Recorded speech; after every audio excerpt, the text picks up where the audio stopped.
La cymatique est l'étude du son visible.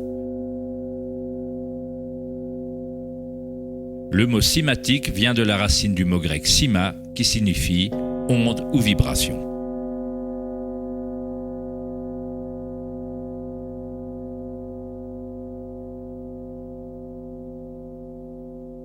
Ernst Chladni, un musicien et physicien allemand du 8e siècle, fut un des premiers scientifiques occidentaux à étudier sérieusement le phénomène de l'onde.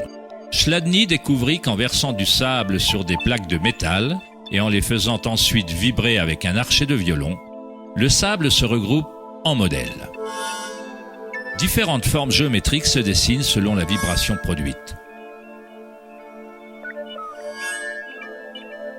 Chladni archiva un catalogue entier de ces formes qu'on désigne sous le nom des figures de Chladni. On peut trouver un grand nombre de ces modèles dans le monde naturel, comme les taches sur la tortue ou les modèles tachetés des léopards.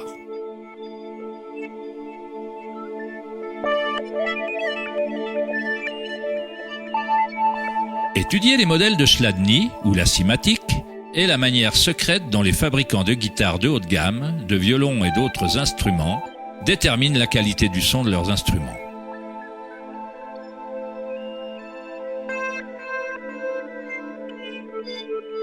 Dans les années 60, Hans Jenny a développé le travail de Chladni en utilisant des fluides variés et l'amplification électronique pour créer des fréquences sonores et les a surnommées cymatiques.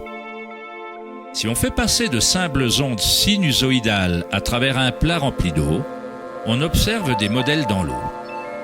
Différents modèles d'ondulation apparaîtront selon la fréquence de l'onde. Plus la fréquence est élevée, plus le modèle est complexe. Ces formes peuvent être répétées, elles ne sont pas le fruit du hasard.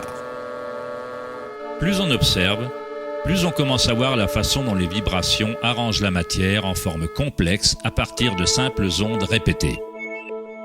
La vibration de l'eau ressemble au modèle d'un tournesol.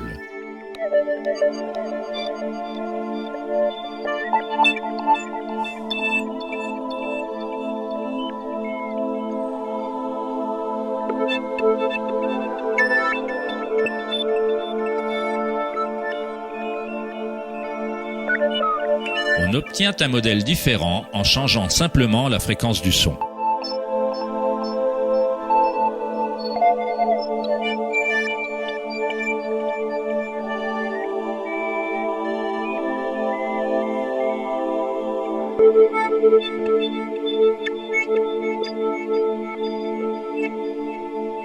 L'eau est une substance très mystérieuse. Elle est extrêmement sensible, c'est-à-dire qu'elle réceptionne et maintient la vibration. De par sa grande capacité de résonance, sa sensibilité et son aptitude à résonner, l'eau réagit instantanément à tout type d'onde. L'eau vibrante et la terre constituent la majorité de la masse des plantes et des animaux.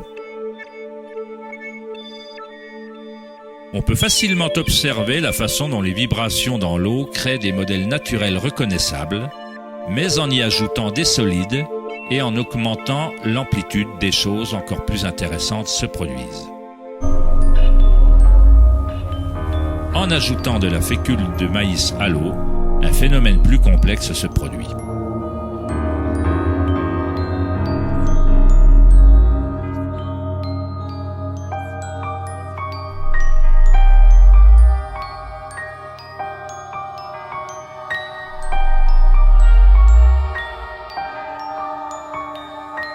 Il est possible qu'on puisse observer les principes mêmes de la vie, alors que les vibrations transforment la tache de fécule de maïs en ce qui ressemble à un organisme mouvant. Le principe d'animation de l'univers est décrit dans chaque grande religion, utilisant des mots qui reflètent la compréhension de cette période de l'histoire.